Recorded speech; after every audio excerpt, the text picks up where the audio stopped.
ආයුබෝවන් යථාර්ථවාදීව ලෝකයේ දෙස බලන්නට සත්‍ය සිදුවීම් සම්පින්ඩනයක පුවත් දිගහැරුම ශ්‍රද්ධා රූපවාහිනී 630 ප්‍රධාන ප්‍රවෘත්ති විකාශය සමගින් මම ලකිඳුණු අංග ප්‍රථමයෙන් සිරස්තල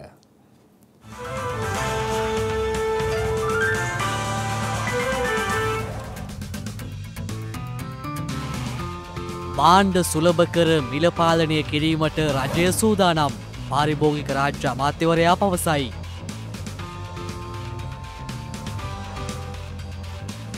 විදුලිය හා ඉන්ධන අරපිරිමැස්මෙන් භාවිත කරන්නැයි සියලු රාජ්‍ය ආයතන වෙත උපදෙස් මාලාවක්.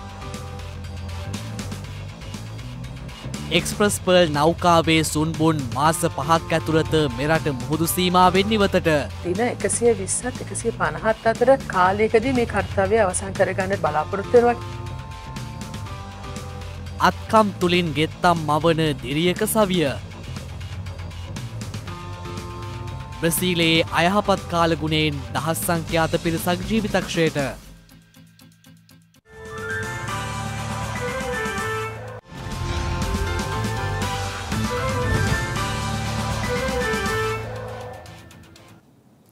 නිදන්ගත රෝග සහ වෙනත් සංකූලතා පවතින රෝගීන් ඔමික්‍රෝන් ප්‍රභේදය පිළිබඳ සැලකිලිමත් විය යුතු බව පවුල් සෞඛ්‍ය වෛද්‍ය විශේෂඥවරුන්ගේ සංගමයේ සභාපති විශේෂඥ වෛද්‍ය මල්කාන්ති ගල්හේන මහත්මිය පවසනවා.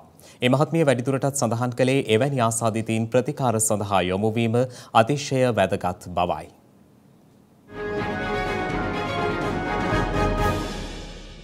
ඊයේ මෙරටින් කොවිඩ් ආසාදිතයින් 1273ක් වාර්තා වුණා. ඒත් සමග මෙරට සමස්ත කොවිඩ් ආසාදිතයින් සංඛ්‍යාව දැක්ුණේ 6,35,606ක් ලෙසයි. එමෙන්ම පසුගියදා සිදු වූ තවත් කොවිඩ් ආසාදිත මරණ 20ක් සෞඛ්‍ය සේවා අධ්‍යක්ෂ ජෙනරාල්වරයා ඊයේ තහවුරු කිරීමත් සමග මෙරට සමස්ත කොවිඩ් ආසාදිත මරණ සංඛ්‍යාව 15,969ක් දක්වා ඉහළ ගියා. කොවිඩ් කියලා දැනගත්තොත් ගෙදරට වෙලා ඉන්න කියලා හිතන නිසා රෝහල් වෙත එන්න බියක් දක්වනවා මේ සියලුම රෝගීන්. මේකට බය වෙන්න එපා. කොවිඩ් කියන රෝගය අපි අඳුරගත්තොත් අපි අනිත් අයට බෝ වෙන එක වළක්ව ගන්න පුළුවන්. ඒක නිසා කොවිඩ් රෝග ලක්ෂණ තියෙනවා නම් කොවිඩ් වලට අමතරව ඩෙන්ගු වෙන්නත් පුළුවන්. ඒ වගේම පවුලේ එක සමාජිකයෙක් නොවි බොහෝ සමාජිකයන් මේ වන විට රෝග ලක්ෂණ පෙන්눔 කරමින් සිටින බවත් පැහැදිලිවම දැනගන්න තියෙනවා. ඒ වගේම නිවෙස්ගත රෝගී සත්කාරක සේවාවට ලියාපදිංචි වීමට පැමිණෙන රෝගීන්ගේ සංඛ්‍යාවත් දිනපතා ඉහළ යමින් පවතින. නිදන්ගත රෝග සහ වෙනත් සංකූලතා පවතින රෝගීන් ඔමික්‍රෝන් ප්‍රභේදය පිළිබඳ සැලකිලිමත් විය යුතු බවද පවුල් සෞඛ්‍ය වෛද්‍ය විශේෂඥවරුන්ගේ සංගමේ සභාපති විශේෂඥ වෛද්‍ය මල්කාන්ති ගල්හේන මහත්මිය සඳහන් කළා. පැහැදිලිවම වාර්තා වෙනවා සංකූලතා සහ වෙනත් නිදන්ගත රෝග වලින් පෙළෙන රෝගීන් හටත් මෙම රෝග ලක්ෂණ දැඩිසේ මතුවෙමින් පවතින බව. නමුත් මේ ඔමික්‍රෝන් ප්‍රභේදයේ රෝග ලක්ෂණ ඇත්තටම ඉතාමත්ම පීඩාකාරී නොවන නිසා එවැනි රෝගීන් වෛද්‍යවරයෙක් කරා යොමු නොවි නිවෙස් වලට වෙලා සිටින බවට අපිට පැහැදිලි තොරතුරු වාර්තා වෙලා තියෙනවා. ඒ ඉතාමත්ම භයානක තත්වයක්. මෙවැනි රෝගීන්ට විශේෂයෙන් බූස්ටර් මාත්‍රාව නොගත් රෝගීන්ට මේ සුළු රෝග ලක්ෂණ තිබියදී පවා ඉතාමත්ම දරුණු සංකූලතාවලින් තමන්ගේ ජීවිතය අවදානමට ලක් වෙන්න පුළුවන්. රෝග ලක්ෂණ පහළ වෙන අවස්ථාවේදීම ඔබ වෛද්‍යවරයෙක් කරා යොමු වීම අත්‍යවශ්‍ය කාරණයක්. එමෙන් මේ මහත්මිය වැඩිදුරටත් සඳහන් කළේ පූර්ණ එන්නත්කරණයට ලක් වී තිබියදී කොවිඩ් ආසාදිත වූවන්ට දින 7ක් ගත වීමෙන් පසු සිය රාජකාරි සඳහා පිටව යා හැකි බවට සෞඛ්‍ය නිර්දේශ පැවතුනද එම තත්වය පුද්ගලානුබද්ධ බවයි. ඔමික්‍රෝන් වෛරස් ප්‍රභේදය ආසාදනය වුණ පුද්ගලයෙකුට එතනම සෞඛ්‍ය අමාත්‍යාංශයේ මාර්ගෝපදේශවලට අනුව දවස් 7කින් පස්සේ ඔහුගේ එදිනෙදා සාමාන්‍ය කටයුතු වල කරගෙන යන්න පුළුවන්කම තියෙනවා. නමුත් යම් හේකින් එවැනි ආසාදනය වුණ රෝගියෙකුට දැනෙනවා නම් ඔහුගේ ශරීර රෝග ලක්ෂණ තවදුරටත් එලෙසම පවතිනවා කියලා හෝ යම්කිසි අසාමාන්‍ය විඩාවක් හෝ වෙන ශාරීරික අපහසුතාවයක් ඒ දවස් 7න් පස්සේ දැනෙනවා නම් එවැනි රෝගියෙක් ඇත්තටම ඔහුගේ සුපුරුදු දිනපතා කටයුතු කරගෙන යාම සඳහා යොමු වෙන්නේ නැතුව තව දින කිහිපයක් මේ රෝගය සුව කර ගැනීම සඳහා විවේකයේ ගැනීම, විජලනයේ වළක්වා ගැනීමට දියරමේ පානීය ගැනීම සහ වෛද්‍ය උපදෙස් වලට යොමු වීම අත්‍යවශ්‍ය කාරණයක් වෙනවා. මේ අතර බූස්ටර් මාත්‍රාව ලබා ගැනීමෙන් පසු මෙරට සියලු ජනතාවගේ ප්‍රතිශක්තියකරණය අපේක්ෂිත මට්ටමට ළඟා වූහොත් මුහුණු ආවරණ නොපැළඳ සිටීමට සහ උත්සව පැවැත්වීමට අවසර ලබා දෙමින් රට සම්පූර්ණයෙන් විවෘත කිරීමට සූදානම් බව සෞඛ්‍ය සේවා අධ්‍යක්ෂ ජනරාල්වරයා පවසනවා. කෙසේ වෙතත් මහජන සෞඛ්‍ය පරීක්ෂකවරුන්ගේ සංගමය සඳහන් කළේ අපේක්ෂා කළ තරම් ප්‍රතිශක්තියක් සමාජය තුළ තවමත් ගොඩනැගී නොමැති බවයි. අපි බලාපොරොත්තු වුණාට ලංකාවේ වැඩි ප්‍රමාණයකට රෝගය වැළඳිලා නතු කරගත්ත ප්‍රතිශක්තිය සමූහ ප්‍රතිශක්තිය ඇති වෙයි කියලා. නමුත් අපිට පේන්න තියෙනවා බිම් මට්ටමේ එකම රෝගියාට අවස්ථා ගණනාවකදී COVID-19 වැළඳෙනවා මාසෙකමාරක පරතරයෙන්. ඒ නිසා අපිට එහෙම අපේක්ෂා කරන්න බෑ කියන එක තමයි පේන්න තියෙන්නේ.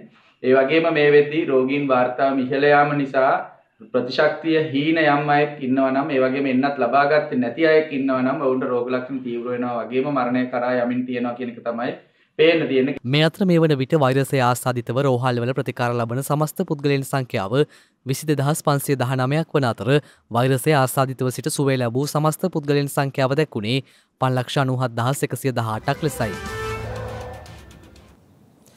යුරෝපා කලාපයේ වසංගතය උත්සන්නව පවතින මොහොතක මධ්‍යම යුරෝපා රටක් වන ස්ලෝවේනියාවද සිය වසංගත සීමා ලිහිල් කර ඇති බව විදෙස් මාධ්‍ය වාර්තා කළා.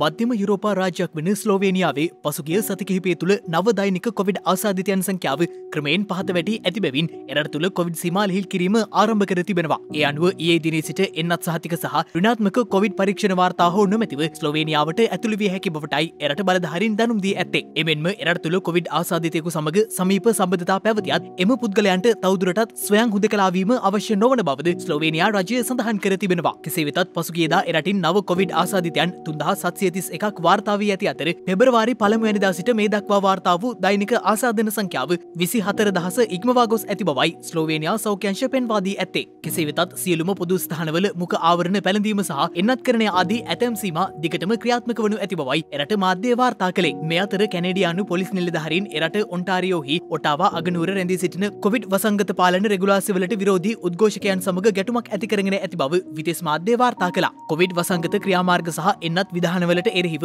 මීට සති 3කට පමණ පෙර ආරම්භ කරන ලද මෙම විරෝධතා උත්සන්නවීමත් සමග පෙළපාලිකරුවන් සහ විරෝධතා ට්‍රක් රථ රියදුරන් ඔටාවා නගරය දිගින් දිගටම ආක්‍රමණය කරමින් සිටීම මෙම ගැටුම්වලට හේතු වී තිබෙනවා. කෙසේ වෙතත් වසංගතයේ පාලනය සඳහා ලෝකයක් සටන් වදින මොහොතක එම උත්සාහයන් නිරර්ථක කිරීමට කැනේඩියානුවන් දරන මෙම උත්සාහය ලෝපුරා විද්‍යුතුන්ගේ කනස්සල්ලට හේතු වී ඇති බවට විදෙස් වාර්තා සඳහන් කළා. බාණ්ඩ සුලභ කර මිල පාලනය කිරීමට රජය සූදානම් බව පාරිභෝගික ආරක්ෂණ රාජ්‍ය අමාත්‍ය ලසන්ත අලගියවන්න මහතා පවසනවා.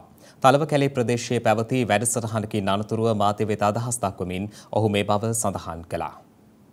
විශේෂයෙන්ම මුළු ලෝකයේමත් අපේ රටේ ඇති වෙලා තිබෙන තත්ත්වය තුළ අද පාරිභෝගික භාණ්ඩ පිළිබඳව ප්‍රශ්නයක් තිබෙන බව අපි පිළිගන්නවා. පසුගිය කාල සීමාව තුළදී සියලුම දෙනාම දන්නා පරිදි විශේෂයෙන්ම හාල්, ඒ වගේම පිටි, කිරිපිටි, ඒ වගේම සීනි, ගෑස්, සිමෙන්ති මේ සෑම දෙයකම හිගයක් සහ මිල වැඩිවීමක් තිබුණු බව අපි පිළිගන්නවා. වර්තමානයේ වන විට විශේෂයෙන්ම මේවෙන් සමහරක් දැන් සීනි, ඒ වගේම සහල් මිල පාලනය සහ ඒ හිගය නැති වෙලා තිබෙනවා. වගේම ගෑස් සම්බන්ධයෙන්ුත් පෙර තිබුණට වඩා අද හිගේ අඩුයි. ඒ වගේ අපි ලබන සිංහල අලුත් අවුරුද්ද වෙනකොට විශේෂයෙන්ම අධිකරු ජනාධිපතිතුමා මේ අත්‍යවශ්‍ය භාණ්ඩ ලබා දීම පිළිබඳව අන්තර් අමාත්‍යාංශ කමිටුවක් මුදල් ඇමතුමාගේ සභාපතිතුමන් පත් කරලා තිබෙනවා. ඉතින් අපේ බලාපොරොත්තු අරමුණ ඉලක්කය ඒ තිබෙන හිගය වැඩි කිරීම සඳහා විශේෂයෙන්ම සමහරක් ප්‍රදේශවල සමහරක් ව්‍යාපාරිකයින් මේ අවස්ථාවේදී අයථා ලාභ ලබා ගැනීමේ අරමුණක් ඇතුව විශේෂයෙන්ම අතරමැදියන් විසින් අඩු මිල වැඩි කිරීමක් හිගයක් මවා පාලා ඇති කරනවා. ඒ වෙනුවෙන් පාරිභෝගික අධිකාරී විදිහට අපි විශේෂ වැටලීම් සහ විමර්ශනයන් කරලා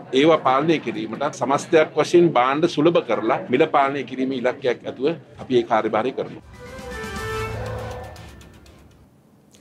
නුදුරු අනාගතයේදී ඉන්ධන හිඟයක් ඇතිවීම සම්බන්ධයෙන් සහතිකයක් ලබා දීමට නොහැකි බව බලශක්ති අමාත්‍ය උදය ගම්මන්පිල මහතා පවසනවා.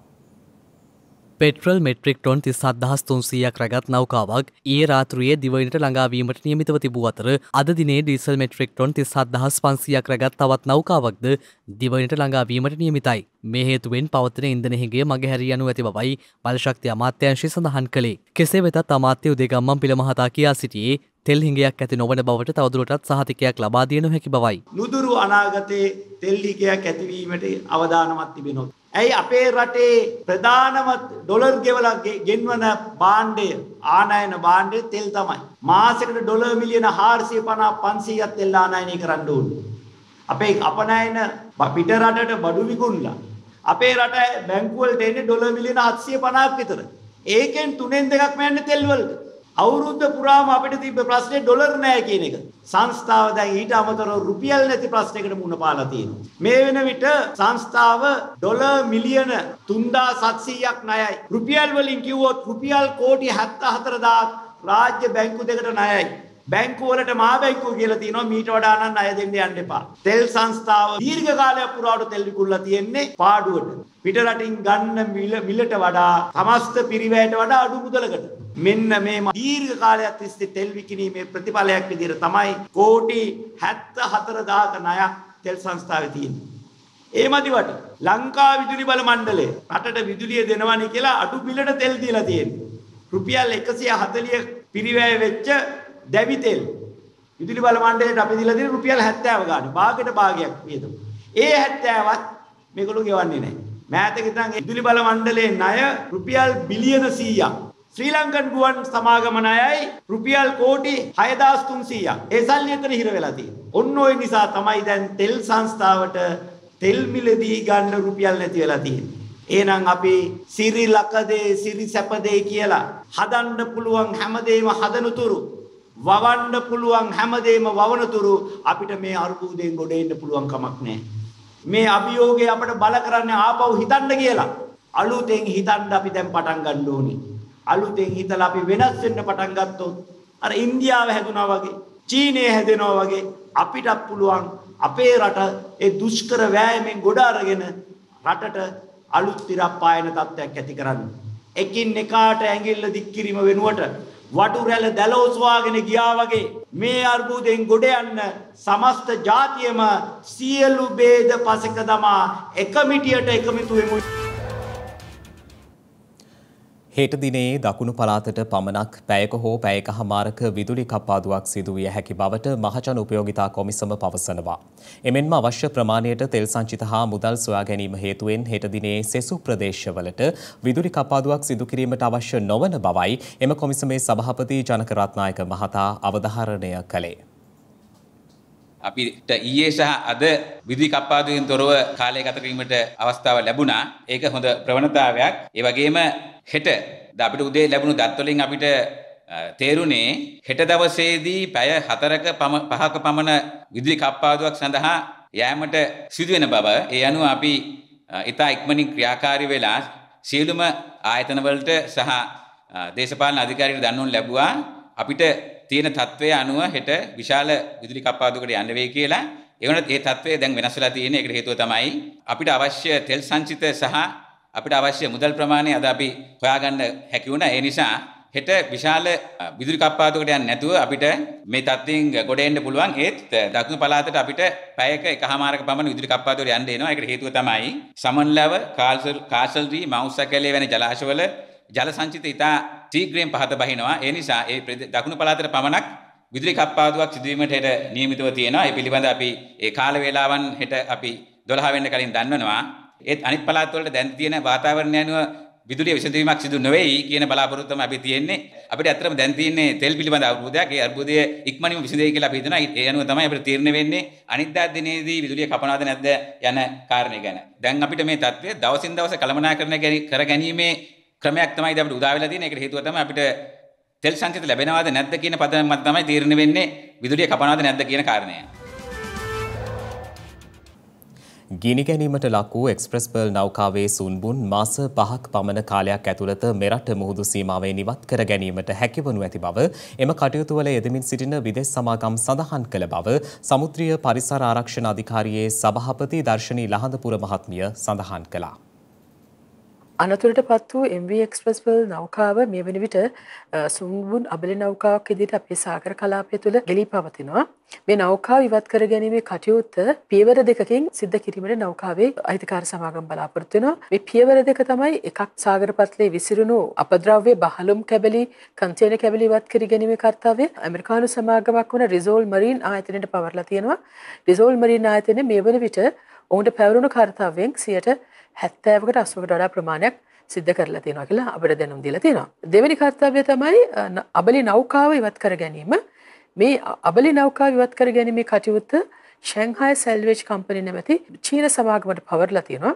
මේ සමාගමේ විශේෂ නෞකා දෙකක් මේ වන විට අපේ සාගර කලාපයට පැමිණිලා අදාළ නෞකා වූ ස්ථානයේ වැඩිදුර පරීක්ෂණ කටයුතු සිද්ධ කරනවා සහ මූලික මෙම නෞකා ගොඩ ගැනීම සඳහා අවශ්‍ය මූලික අධීරයේ පහසුකම් ටික සූදානම් කරමින් සිටිනවා. කොයි කාලෙදි වගේ මේක ගෙන යන්න උන් තීරණය කරලා තියෙනවද? මූලිකවම උන් දැනුම් දීලා තියෙනවා අපිට දින 120ත් 150ත් අතර කාලයකදී මේ කාර්යය අවසන් කරගන්නට උන් බලාපොරොත්තු වෙනවා කියලා. හැබැයි කාලගුණය අපිට යහපත් ආකාරයෙන් ප්‍රතිචාර දක්වුවා තින්. ලාසිත අපද්‍රව්‍ය ඉවත් කිරීමට මොන මට්ටමකද තියෙන්නේ?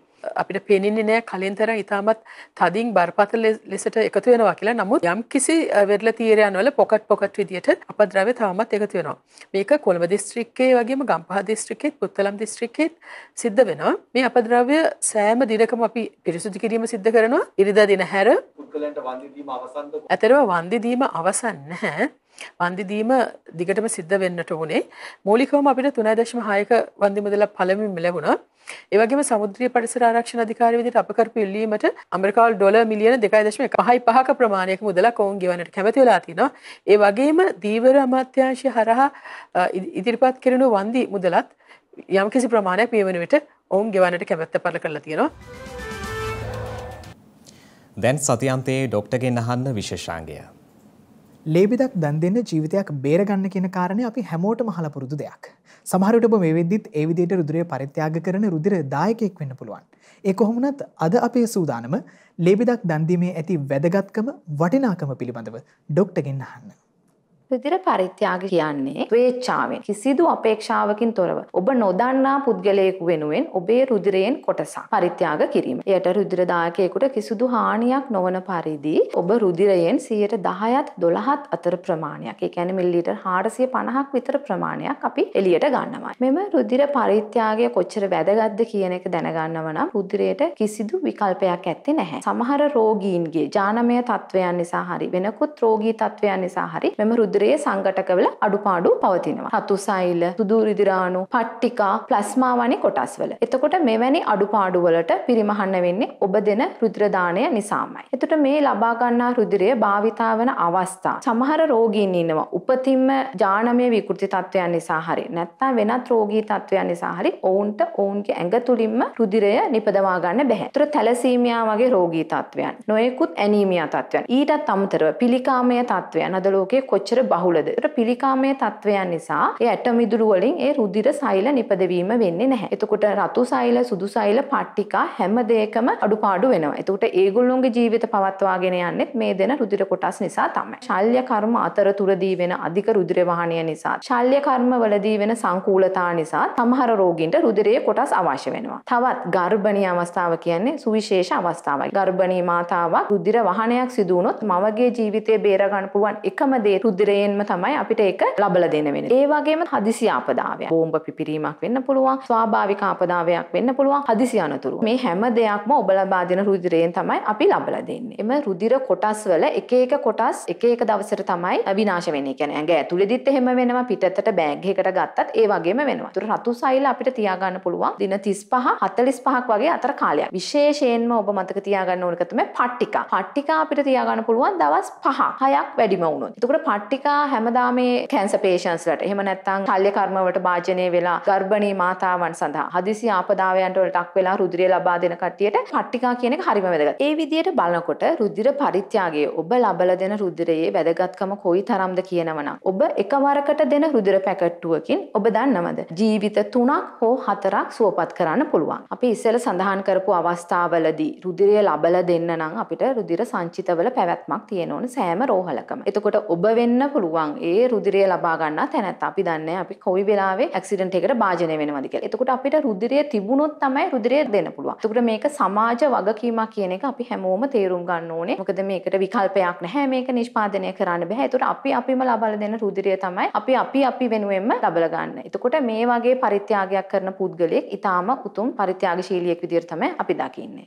ඉතින් අපේ වෛද්‍යතුමිය සඳහන් කළා වගේ පුංචි ලේ බින්දුවකට පුළුවන් නම් තවත් කෙනෙකුගේ ජීවිතයක් බේරගන්න ලේ දන් දීමේ ඇති සැබෑ වටිනාකම ඔබට අඳුන ගන්න පුළුවන්. එහෙනම් අපි සූදානම් ලබන සතියේදී ඔබටත් ඒ වටිනාකම දෙන්න රුධිර දායකයෙකු වෙන්න ඔබ සතු විය යුතු සුදුසුකම් වගේම ඒ පිළිබඳව ඔබ දැනුවත් විය යුතු සුවිශේෂී කරුණු පිළිබඳව ඩොක්ටර්ගෙන් අහන්න. රැකියාවන් ගණනාවක හැකියාවන් දක්වන ඇය ගැන අපි කියන්නේ ගැන. ස්කොට්ලන්තේ කුඩා දූපතක් වන උතුරු රෙනෝල්ස් දූපත තමයි මේ.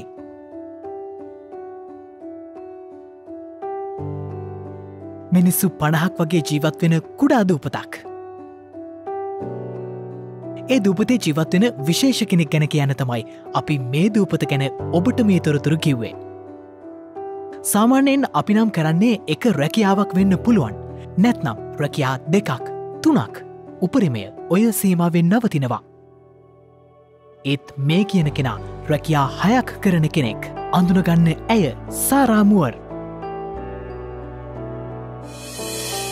ගෘහ රැකවරණ සේවයක ඇය කටයුතු කරනවා. එරට ප්‍රජා සභාවක ලිපිකාරණයක්.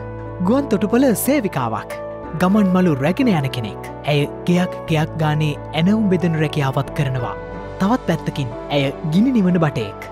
ඇය රාජකාරී ගණනාවක්ම සිදු කරන්නේ ඒ විදියට. ඒ අතරේ ඇගේ එදිනදා කටයුතු කරන්නත් ඇය අමතක කරන්නේ නැහැ. සත්තුන්ට කෑමබීම දෙන එක ඔවුන්ව සුරතල් කරන එක සාරාගේ කාර්යන් අතර ඉහලින්ම තියෙනවා. ඇය කියන විදියට රොනල්සේ දූපතේ ආරක්ෂාව කියන්නේ වැදගත්ම දෙයක්. ඒ නිසා තමයි ඇය ගිනි නිවන බටයෙක්ගේ සේවයේ නිරත වන්නේ. ඒ වගේම අනිත් රැකියා තෝරගන්නත් හේතුව තමන්ගේ රට ගැන නිතරම හිතන නිසා බව තමයි ඇය කියන්නේ. ඒ වගේම සාරා තවත් වටින දෙයක් කියනවා. ඒ තමයි මේ මම කරන්නේ රැකියා 6ක් විතරක් නෙවෙයි සේවයක්. ඒ වගේම මේ රැකියා තාවකාලික රැකියාවන්. ඒත් මම දන්නවා හැමදාටම මම පැය 24න් උපරිම ප්‍රයෝජන ගන්නවා. ඒ ප්‍රයෝජන තවත් කෙනෙක්ට ලබා දෙනවා කියලා. සමහර වෙලාවට එක රැකියාවක් කරන අපි රැකියාවට කොයි තරම්දේ කියනවද. රැකියාව අපිට එපා වෙන දෙයක් කරගෙනද. ඒත් සාරා මේ රැකියා 6ම නැත්නම් ඊටත් වඩා දේවල් කරන්නේ බොහොම ආසාවෙන්. විවිධ ප්‍රශ්න ඇති. හැබැයි සාරා ඒ දේවල් කිසිම විටක තමන්ගේ කරගන්නේ නැහැ. ඇයට ඕනේ තමන්ගේ රට වෙනුවෙන් ලොකු දෙයක් කරන්න. තමන්ගේ ජීවිතයෙන් තව කෙනෙක්ට දෙයක් දෙන්න. අපි හැමෝම සාර වගේ හිතුවනම් රැකියාවන් 6ක් කළොත් ඔබට ඒක විහිළුවක් වෙන්න පුළුවන්. ඒත් තමන්ගේ ජීවිතයට රටට ලෝකයට ඒක ලොක්කු ශක්තියක්.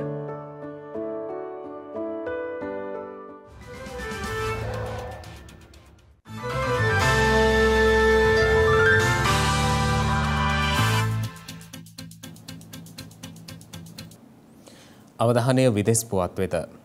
රුසියා විසින් යුරෝපයේ විශාලතම යුද්ධය සැලසුම් කරන බවට ආන්දෝලනාත්මක ප්‍රකාශයක් බ්‍රිතාන්‍ය අග්‍රාමාත්‍ය බොරිස් ජොන්සන් විසින් සිදු කර තිබෙනවා. රුසියාව සම්බන්ධ ඉතිහාසය සහ සාක්ෂි සැලකීමේදී වර්ෂ 1945 සිට රුසියාව විසින් යුරෝපයේ විශාලතම යුද්ධය සැලසුම් කරන බවට පුරෝකථනය කළ හැකි බව බ්‍රිතාන්‍ය අග්‍රාමාත්‍ය බොරිස් ජොන්සන් පවසනවා. ඒ අනුව එහි ඇතැම් ක්‍රියාදාමයන් දැනටමත් රුසියාව විසින් ආරම්භ කර ඇති බවටයි බ්‍රිතාන්‍ය අග්‍රාමාත්‍යවරයා සඳහන් කර ඇත්තේ. මේ අතර මේ වන විටත් යුක්‍රේනයේ කේව් අගනුවර වැටලීමේ ආක්‍රමණයක් දියත් කිරීමට රුසියාව අදහස් කරන බව බුද්ධ්‍යංශ පෙන්වා දී ඇති බවයි අග්‍රාමාත්‍ය බොරිස් ජොන්සන් සඳහන් කර ඇත්තේ. එක්සත් ජනපද ආණ්ඩුව විසින් කරන ලද නවතම ඇස්තමේන්තුවලට අනුව රුසියානු බටයන් 1,69,000 1,90,000 අතර සංඛ්‍යාවක් මේ වන විට යුක්‍රේනයේ දේශසීමාවේ රුසියාව සහ අසල්වැසි බෙලරුස්හි ස්ථානගත කර ඇති බවට බ්‍රිතාන්‍ය අග්‍රාමාත්‍යවරයා විසින් සඳහන් කළ බවයි විදේශ මාධ්‍ය වාර්තා කළේ. එකී සියලු කාරණා සැලකිල්ලට ගනිමින් රුසියාවට එරෙහිව තවත් සම්බාධක පැනවීමට කටයුතු කරන බවට බ්‍රිතාන්‍ය අග්‍රාමාත්‍ය බොරිස් ජොන්සන් විසින් ප්‍රකාශ කර ඇති බව විදේශ වාර්තාවල වැඩිදුරටත් සඳහන්. මේ අතර බ්‍රසීලයේ පෙට්‍රෝපොලිස් නගරයේ විනාශකාරී ගංවතුර සහ මඩ නායෑම් වලින් දින 4කට පසුවත් දිවි ගලවාගත් අය සෙවීම සඳහා අයහපත් කාලගුණයේ බාධාවක් වී ඇති බව විදේශ මාධ්‍ය වාර්තා කළා. ධාරානිපාත වර්ෂාව හේතුවෙන් හදිසි කණ්ඩායම් ඊයේ සිදු කළ මෙහෙයුම් කිහිප වතාවක්ම අත්හිටුවීමට සිදු වී ඇති අතර මේ වන විට ජීවතුන් අතර සිටින කිසිවෙකු සොයා ගැනීමේ බලාපොරොත්තුවක් නොමැති බවට ඔවුන් සඳහන් කර තිබෙනවා. එරට බලධාරීන් සඳහන් කළේ පසුගියදා සිදු වූ නායෑමෙන් අවම වශයෙන් ළමුන් 27 දෙනෙකු සහ යෞවනයන් ඇතුළු පුද්ගලයන් 146 දෙනෙකු ජීවිතක්ෂයට පත්ව ඇති බවයි. එමෙන්ම පුද්ගලයන් 191 දෙනෙකු තවමත් අතුරුදන් වී ඇති බව විදේශ මාධ්‍ය වාර්තා කළා. කෙසේ වෙතත් මේ වන විට දහසකට ආසන්න සංඛ්‍යාවක් පාසල් සහ ආරක්ෂිත ස්ථානවල රඳවා සිටින බවටයි වාර්තා වන්නේ. බ්‍රසීලයේ සිදු වූ මෙම නායෑම පිළිබඳව එරට විශ්ලේෂකයන් සඳහන් කර ඇත්තේ දරුණු යුද්ධයකට මුහුණ දුන්නාක් මෙන් එම කලාපය දිස්වන බවයි.